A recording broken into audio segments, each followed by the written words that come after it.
fascinating. Obviously, I was asked to come talk about the Chris Chase shooting that happened in October 26, 2013.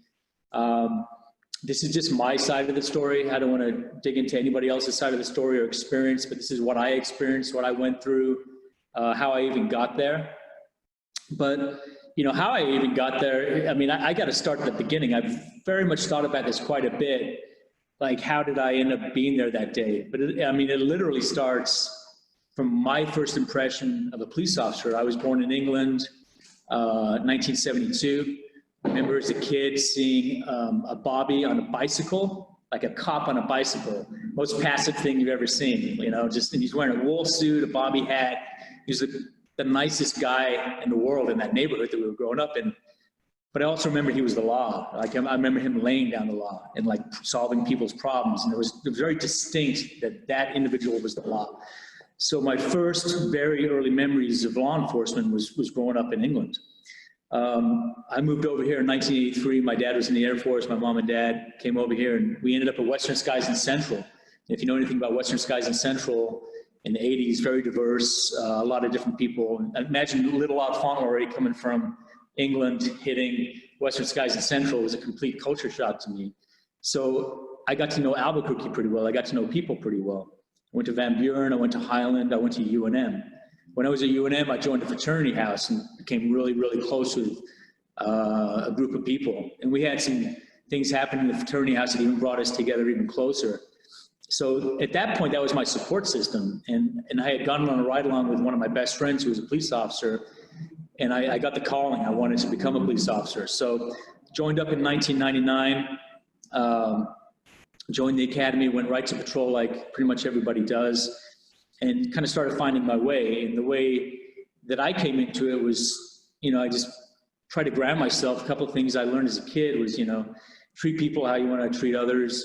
Sticks and stones will break your bones, names will never harm you. Very simple things that I was taught as a child that I incorporated into my experience in law enforcement, because there's so much opportunity in law enforcement to take that wrong path. Like the doc was saying, like the good choice, bad choice. And so I felt like I was always very grounded. And I surrounded myself by people in the department that I'd either gone through the academy with. From my side of it, I just kept my mouth shut for about a year. I just learned and listened and learned the craft and picked different things up from different people. So I felt I was becoming a well-rounded officer. And I was on patrol the whole time. Got very close with people. You know, in this job, you see tragedies, you see amazing things that people do. And right around 2013, a couple years before that, I started to ask to be the public information officer. So I was even more entrenched in the day-to-day life of police officers. I was probably around 50 other officer-involved shootings prior to that in my career. And I saw what happened. So for me, I kind of knew what was going to happen in the aftermath. Like, I knew what I was going to do. But that day, October 26, 2013, acting sergeant in the Northeast, group of guys, Dan Colt, Andrew Cook, we were all at a stabbing call in the Northeast. And that call never materialized, but it put us all together in the same location. And, you know, things never are textbook or in the movies. You know, Paige Arvia, she was in our squad. She got a phone call from her girlfriend who was down up Broadway and Central. And I could hear it through the phone. She was screaming, "There's an active shooter. He's shooting at us. He's shooting at us." And I go, "Where?" You know, and Paige goes, "Somewhere in the valley." So we hadn't even been dispatched to that call. But through training, I knew that active shooter, even if it's real or not, like when I first came on, Columbine had just hit. And we know that Columbine changed policing in America when it comes to active shooters. You're not going to wait. It's if the first guy that shows up is going to go start interacting. So in my mind, I told Dan, I told Cook, let's go to the valley. Hey, if it's not happening, no big deal, we'll turn around. If something is happening, we're already on it. So it never ever hit the Northeast air, because I think what happened was it was so dynamic in that moment happening in the valley that it just didn't go out citywide in that moment. So we jump on the freeway, I switch over to Valley Air, and I hear officers just yelling on the radio, "Officers down, officers shot." And I, you know, immediately knew it was the real thing. We didn't exactly know where to go. We knew we were going to go to the area of Central and Broadway. And we were going so fast, I remember us going so fast down the freeway that we overshot where we were going to get off in Candelaria, and we actually went from 25 south to 40 west. And as we got off the freeway, we're listening to the radio, and luckily for me, Sean Lockey was involved, and he was a guy that, he was in my cadet class together. We were very close friends. We worked together for a long time. I knew that Sean had just been promoted, and I knew his voice, and it literally brought comfort to me that I could hear him. And he was doing so well on the radio calling it out that when we got off the freeway, there it is. There's a guy called Chris Chase who, at that moment, I didn't know the carnage that had happened, but I just knew that Sean was calling out that somebody in a police car in front of him had shot officers in the valley. So we didn't know anything that had happened in the valley. We just knew that there was reports of officers shot. So to back up a little bit, you know, Chris Chase was down in the valley. He was at a location, somebody called it in. He basically ambushed officers, shot 3 officers down the valley, jumped in a patrol car, took off northbound Broadway, and that's where Sean started following him, and then that's where we picked it up. So prior to all my involvement in this, that had already happened. I didn't quite know that it happened, but I knew that over the radio, shots had been fired and officers were down. So it was very surreal because, you know, as a cop, you're thinking, okay, the dude's in a red car, the guy's in the blue car, he's on a motorcycle, whatever. He was in a police car. And like trying to wrap your brain around, like, wait, it took about 5 seconds to realize there's a bad guy in the same kind of car that I'm driving right in front of me. So it was Chris Chase in a stolen patrol car, Sean Lockey behind him, then it was me and Dan Colt and Andrew Cook. And everybody kind of got sucked into the initial shooting, and then we were now mobile following, you know, what appeared to be an active shooter from all reports that we had understood. And somebody said he had a high-powered rifle, and going through my mind was like, man, we're really outgunned here. Like this is a bad situation. So we started, and the eerie thing about this whole chase was, it wasn't, I've been involved in many chases. It wasn't fast. It was very just methodical and slow, like he was goading us in. And this is where kind of training kicks back in. I mean, training is always accumulative. It's something that you learn and you build and you build and you build. And I remember 15 years prior to this incident that I was trained that there was a guy that stole a car. He went around a corner and he ambushed the officers as they came around the corner. So literally, Sean and I have talked about this afterwards, but we were pieing around the corners, moving slowly around those corners as he was driving away from us, making sure we weren't getting ambushed. Sean and I were definitely on the same level on that, and it brought some comfort. There was talk about pitting him, and I thought, okay, you know, I'm pit certified, I've done that before. If I pit him, he's just going to start shooting into the unit, either way that I pit him. So that wasn't an option for me at that time. That might have been an option for somebody else, but I wasn't going to do that because I knew that it would put us all in a bad situation. So at one point during the chase, somebody said, hey, you know, he's got our radio. He's listening to everything we're saying. So they cut the radio. Dispatch was really on it. They cut the radio. And when they cut the radio, his car took off, right? So it took off. It was basically Rio Grande to Ranchitos. And I'm thinking, okay, he's going to get on the freeway. He's trying to get away from us. He's trying to escape. But like I said, it was very methodical.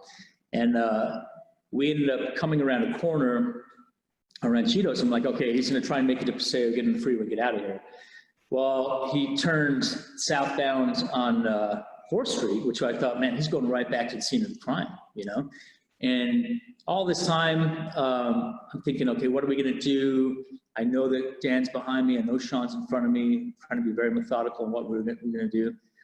And we got on 4th Street, and then I started thinking, okay, man, let's make sure that BCSO knows what's going on. You know, we need to make sure, because we're basically right on the jurisdiction of BCSO. So I'm starting to call that out. Hey, make sure BCSO knows. And as I said, we're going southbound 4th Street, Chris Chase, Sean, myself, and Dan. And I see SO coming northbound. And at that time, it was Robin Hopkins. I didn't know Robin at the time. But after speaking to Robin real brief, her plan was to crash into him and take him out. Well, 4th Street was getting really heavy with traffic. It was a Saturday. It was October 26th. It was still warm outside. A lot of people were hanging out. And I was like, man, this is a bad situation. So as that's all happening, I just remember the back end of that patrol unit like tipping up because he hit the brakes so hard.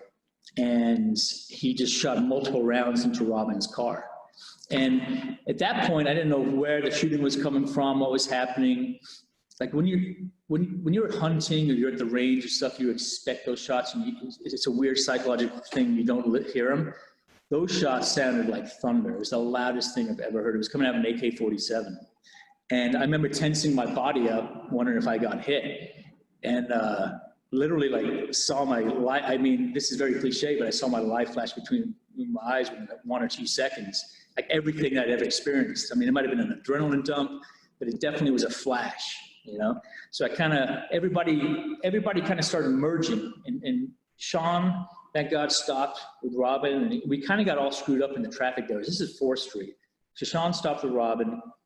I hit the curb. Dan ripped around me. So now it put Chris Chase. Sean was back taking care of Robin. And for days, I didn't know what happened in that scenario either. Dan's in front of me, and then it's me. And then it just sounded like Hogan's Alley, man. It was just boom, boom, boom, boom, boom. Like it was loud, extremely loud. It was, you know, I was getting my adrenaline going. And I didn't know, but Dan was in a rolling gunfight. Dan, anytime, any other day in America, if Dan did what he did, it would be in trouble. But in that moment, in that specific moment of putting his rifle into the window, shooting through his windshield into the car in front of him, trying to stop Chris Chase, it was appropriate in that moment. So I'm kind of looking around, I'm thinking, man, this is not good because traffic is so tight. And we're getting towards Montano and 4th Street, and it was packed. So at some point, Chris Chase at the patrol unit, it got a little squirrely, and I remember hitting a curb and going up into the gas station right at the corner of Montano and 4th Street. And I remember Dan just falling and ramping over, very violent ramping over. I remember the cars rocking, like, you know, I'm very tunnel vision at that point with the threat. You know, I know there's other people around me. I didn't know there was probably 50 officers behind me. I thought it was just us 3, and never looked back. I was always looking forward to the threat. And strange things started happening then. Like I remember jumping out of my car because now Dan was in a gunfight with Chris Chase. He was putting rounds into that car. I remember my feet, my boots, my Danner boots hitting the pavement and really feeling that distinct pavement because I was running towards Dan. And there's a little grass there. And I don't remember like even touching that grass, but I'm sure I ran over it.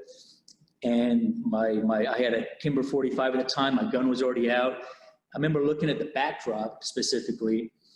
There's many people in that gas station just like with big gulps just watching. Like this is like a TV show. And I'm like, man, I started screaming like, get down, get down, get down. The people were probably not aware of what's happening, the danger that was happening in front of them. They thought it was like a show or something. So Dan is firing upon him. I came up, and from what I saw his arm moving over to get the AK-47. So Dan had already smashed out the back window of the car. So I started putting rounds into where I thought I was hit, into the chair, into his arm. And I think fired 7 shots, and Dan was firing. And literally at some point, I mean, it ended because Dan put a round on him that his head just came off. It just took him out of the game. It was very distinct. I saw it. I remember seeing it. I remember grabbing Dan's shoulder and saying, we're good, we're good, we're good. And I'm screaming it, you know, because there's no way somebody's going to survive that type of shot. I knew that we didn't have to do anything else at that point. And it was strange because my relief factor came down. So I look at Dan, and strange things happen in these moments. I go, hey, man, are you okay? And he goes, I can't hear you, because he had blown his eardrums out. And so I was like, holy shit. I'm like, man, you know, and I kind of, in a weird, sick, demented way, I kind of chuckled. You know, your buddy got all messed up because he's in this weird situation. It was a moment of maybe relief. So I pulled him back, and I look back, and the cavalry is just coming in. There's people everywhere. And I couldn't be like, hey, time out, we got him, we're good. So as that's happening, Dan, you know, after the fact, had a fury in him. He's the sweetest guy in the world, but he had a fury in him. And I wasn't going to leave his side. So he walks up to the car, and some surreal things started happening. I remember Dan reaching in and grabbing that AK-47, and he threw it. And to me, it looked like it went 60 feet through the air. It was flying through the air. And in that moment, I'm like, and this probably happened in a second, but in that moment, time slowed down, and I just saw a gun flying through the air. And I'm like, oh shit, we're in trouble, because it looked like a toy gun. I'm watching it, and it seemed like seconds are going by, and I'm watching it, and I distinctly remember hearing the metal thud hitting the concrete, and it snapped me right back into the moment. Like, that's a real gun, you know? So grab Dan, we back out, cavalry rolls in. And I'm kind of looking around, you know, we're doing what we do best as a department. We're communicating, we're trying to find out what's happening. Everybody's in this chaotic moment. Remember, now you have, this is basically the third critical incident. You've had the first one where people got shot. You've had the secondary where Robin got shot, and then this final ending point. So I remember being super thirsty, right? And I knew, based on those other 50 officer-involved shootings I've been around or been called to as a PIO, kind of how it all unfolds now. You slow the scene down, you stop the scene, you're gonna get photographed, your gun's gonna be taken from you, you call a buddy officer. I had already prepared, because knowing all this, that Drew Bader would be my buddy officer. There's no, it was hands down. I was gonna call Drew Bader. He'd already been involved in shootings. He's out of my class, Sean and I's class. So I knew that he'd be the guy I'd be calling. So I'm like, hey, somebody call Drew, right? I think Jim Fox came over to me, you're right, I'm like, I'm good. And within, I would think maybe 90 seconds, I was calling my house. Because knowing from past PO experience how this was just gonna light up social media and it was gonna be everywhere. And every time before, if an officer had been hurt or shot, there was an officer-involved shooting, the first thing I'm doing is calling my family, letting them know, hey, everything's good, everything's cool. And I've had many of those phone calls. So I called my wife, Elaine. I'm like, hey, I'm good. I've been involved in a shooting. She's like, what? I go, no, I'm good. I've been involved in a shooting, but I'm good. She's like, what? I go, hey, I've been involved in a shooting. I'm good. You know, and I was like thinking, like, I got all this, but Elaine was not ready to get that phone call. I was ready to make that phone call because I'd run it through my mind 1,000 times, but she wasn't ready. So it was just kind of like silence. I'm like, I'm okay. Everything's cool. I'll be home soon. Particularly that day on October 26th, for me, we were having a Halloween parade at my neighborhood. Everybody I loved, cared about, family members, friends that I knew, acquaintances, kids, were all waiting for me to get home to lead a parade around the neighborhood. And that's what everybody's there. Everybody's like, where are you? You know, well, I just got involved in the shooting. Give me a minute, you know? So one big thing for me was, maybe it's because I was PIO. I remember Alan Banks coming over to me, the chief, and that meant something to me. He's like, are you okay? And I'm like, yeah, I'm good, chief. And like, just that little bit of acknowledgement from somebody in command coming over and saying, are you okay? It dropped a tone for me quite a bit. So I'm there, I'm hanging out. I still didn't know what the hell was going on. I'm looking at other officers. They're kind of looking frazzled. A lot of people, we had the whole intersection closed down. I'm now with Drew Bader. He's like, hey, you know, just check your magazine. Like, how many times do you think you fired? I'm like, man, Drew, I don't know, you know. So I fired 7 times. I had 1 left in the chamber. We reloaded my magazine for safety, you know, just kind of getting your brain back into the groove. I knew I'd be going to the crime van, taking the pictures. And to me, before I was around officer-involved shooting, I was like, man, you're getting treated like so bad after this. You're getting treated as a criminal. But I knew it was procedure, so I wasn't worried about it. I knew I was giving up all my equipment. So I get in the car with Drew, and I'm like, man, he's like, you know, hey, you did good. We just kind of having a pep talk. You're alive. That's all that counts. I'm like, well, what happened? And he's like, man, I don't know. And I'm freaking out. Like, is everybody okay? I'm asking all these general questions anybody else would ask. And going back to the house, I go, Drew, I'm like, man, do not drop me off in front of my house. I'm like, don't. There's 100 people waiting for me, and everybody knows now what's going on. I go, man, drop me off in the neighbor's backyard. I got to break into my own house. I cannot walk in through the front door and just have everybody there. So that's what I did. I basically jumped the wall, went into the back door, found Elaine. You know, she was kind of speechless and just kind of upset. She was happy I was there. My mom and dad were there. My mom was upset. My dad had lots of questions. You know, he's a former military guy, so his mindset was already there. You know, he knew the survivability. Elaine's parents were there. They talked, and then I went out into this like moonscape. Like all the neighbors are just looking at me like, what? You know, like, should we look at him? Should we not look at him? And in that moment, it was definitely like something that I had learned or heard before. I was on a recording of every 7 seconds in my mind. I was catching about 5 seconds and 2 seconds of the shooting, and 5 seconds of trying to get it to, and then 2 seconds of the shooting. It was like this loop over and over and over in my head. And I was trying to keep it together. So I told Elaine, like, just get everybody down the street. You know, I'll come down there in a while, get something to eat. I end up in the garage with my parents, and I'm looking at them, and they're looking at me, and I'm thinking, you know, they've taken care of me my whole life. They're, you know, and I'm talking to them, and then it just hit me. Just like the adrenaline just dumped out. I was on the floor crying, bawling, like uncontrollably, just losing it, because everything that happened, I've done like clockwork, I've been trained to do, but then the emotional human side came out, and I'm just on the ground, just purging out, just crying. There's like no consoling me, and I just had to kind of get myself back together. And then I led this crazy parade, and all the kids and the neighbors are looking at me like I'm some alien, and I'm just thinking, man, this is crazy. And I wanted to do what I was trained to do, what I thought would be best. I wanted to not call everybody and find out what happened. I wanted to give a good statement. You know, I wanted to talk about what I did and what I saw. So a couple of days ago, I go through a couple of days, and of course the department, everybody, this is the greatest thing about the department. Everybody starts calling you or texting you, leaving you messages. Your phone is just nonstop. You have to turn it off, and it's expected. And I've made many of those phone calls to people, you know, hey, just checking on you, how you doing? I was sitting in my hot tub, you know, and I'm thinking, you know, man, this is crazy. And I had to kind of get away from the police department. I love the police department, but I had to go back to that core group of friends that I had in the fraternity house and talk to them. And once again, explain it to my civilian friends, like they don't, like police officers know exactly what you're talking about procedure-wise, but my civilian friends, all they knew that their friend was hurting. So they were there for me, they were listening to the story, and at some point I was so emotional, I dropped my phone in the hot tub. I lost all those text messages, everything. I'm like, no, people are still calling me. So I'm like, this is crazy. Now I just lost a communication device, which in a weird way may have been good, you know, I don't know. So a couple of days go by, and Bader calls up and says, hey, you know, you got to go down and give your statement. I'm like, no big deal. I'm going to tell exactly how I saw it. And based on training once again, I started from when I woke up that morning and how I got to here, and then just connected all the dots. It wasn't like I was involved in the shooting. This is what happened afterwards. It was like, how did I even get there? It was like therapy for me to talk about that day. So we go on and on and on, and they're interviewing me, and they're asking me questions, and this is what you saw. And then after it was all said and done, this is where it got completely strange on me. So they're like, you know, did you see Luke McPeak? I'm like, yeah, I guess he was probably a couple miles back, you know?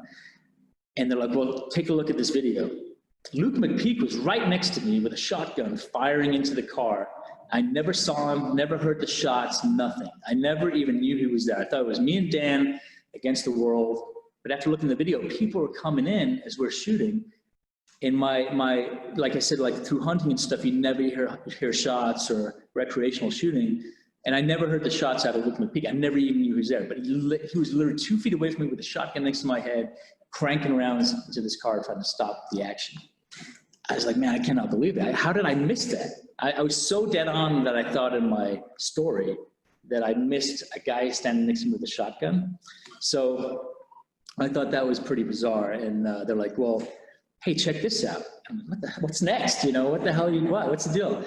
And everybody starts coming in the room at that point. They're like, check this video, it's your lapel video. I'm like, all right. Like, why did you do this? I'm like, why did I do what? So maybe a minute or 45 seconds before we got in the actual shooting, I'm driving the car, I'm on the radio, I'm calling it out, I'm calling BCSO, and they're like, watch. And like, I started driving with my knee, and I had a bottle, I remember, it was a green bottle of Arizona iced tea with a lid on it. And in that moment, I picked it up, took the lid off, just started slamming this iced tea, and I'm looking, driving with my knee, and I remember well, I don't remember, but I put the lid back on and put it down.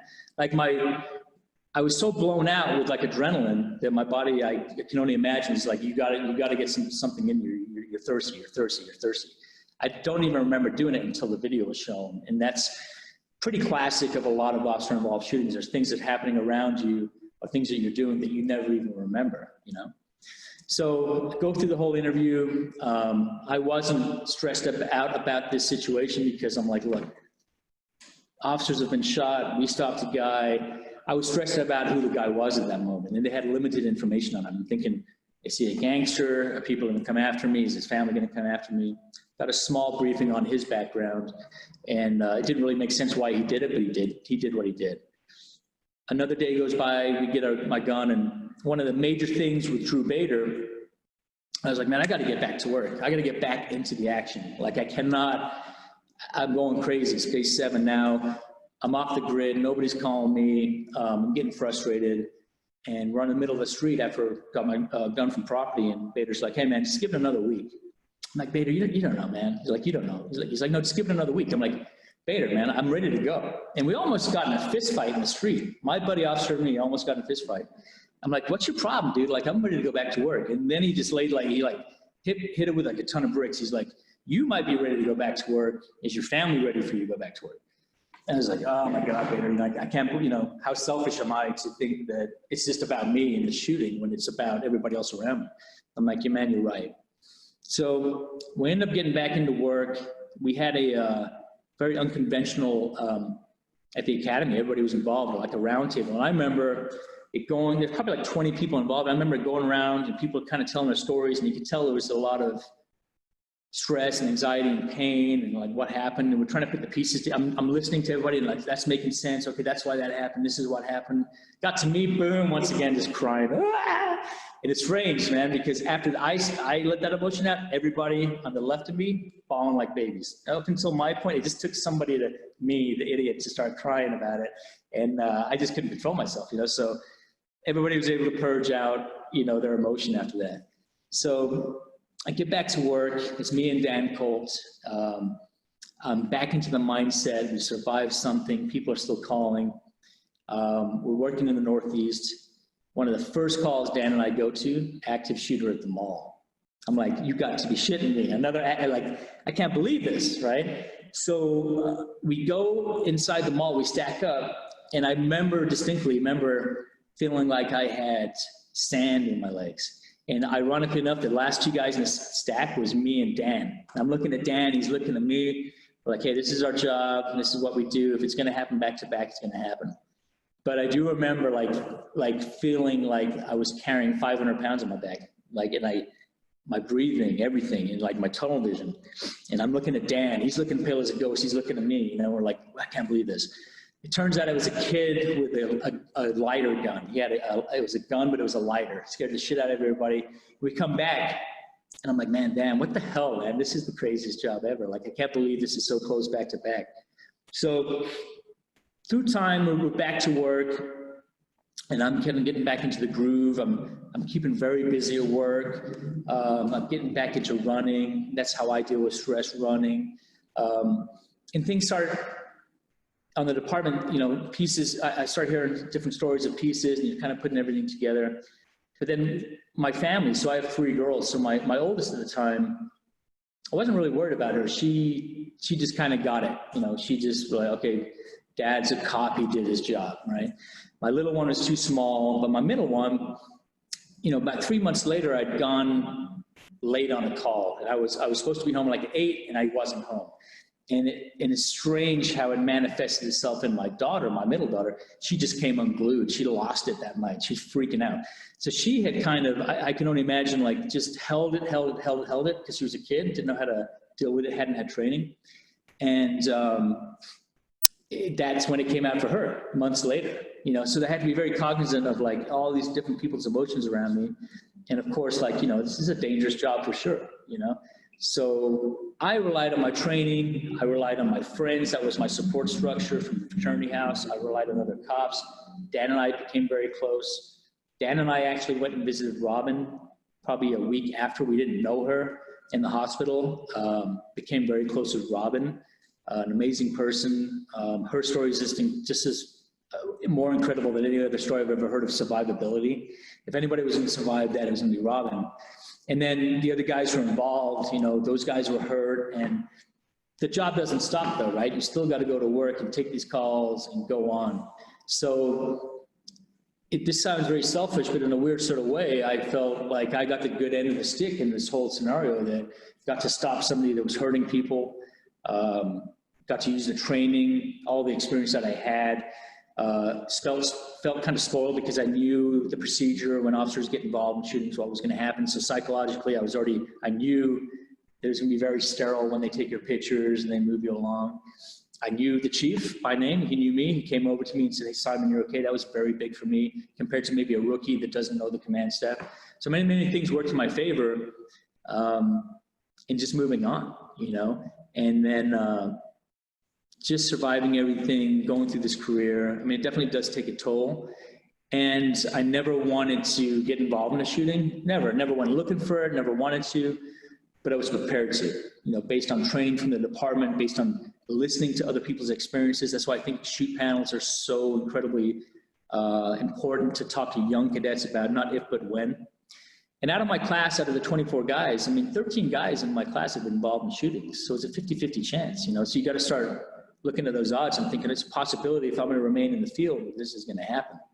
So even out of the field. So, you know, that's kind of in a nutshell, like how I was raised, I think prepared me for becoming an officer, how I surrounded myself with people that I enjoyed, how I found people in my life, my parents, all kind of came to that moment. And it was a rough patch, but I was able to move on for the most part, compared to some other people who have maybe some issues. And I'm there for them. You know, I'm always there for my friends to listen to. I understand the importance of just active listening, like listen to somebody's story, because my experience in that, like I said, I felt like I got the good end of the stick. I'm sure Robin would never, you know, she'll never say that. You know, she's alive, but she's in a lot of pain and she'll never be the same, you know, so it changed her life dynamically. But I had to come to peace with that too. I had to just realize my part of this whole thing was just my part. Like, I can't speak for anybody else's part and what their experience was. This was just my part, and that's how I dealt with it. So that's really it in a nutshell.